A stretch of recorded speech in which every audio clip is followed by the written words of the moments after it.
Hello, in this video I want to show you how to install Microsoft Edge browser on POCO F5. To do this, you will need to open your Google Play Store. Right here find the Microsoft Edge. You should see this search on the top.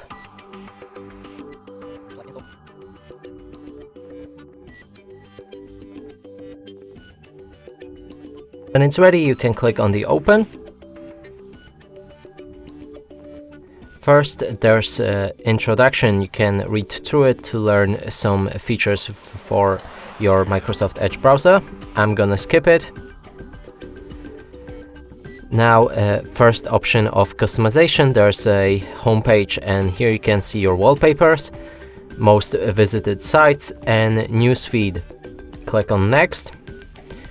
You'll be able to sign in to turn on synchronization between other Microsoft Edge using devices. I'm gonna skip it with not now.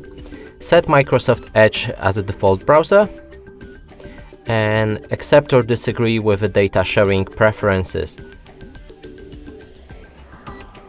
From here the browser should be ready. You can open any website, and as you can see, it works fine.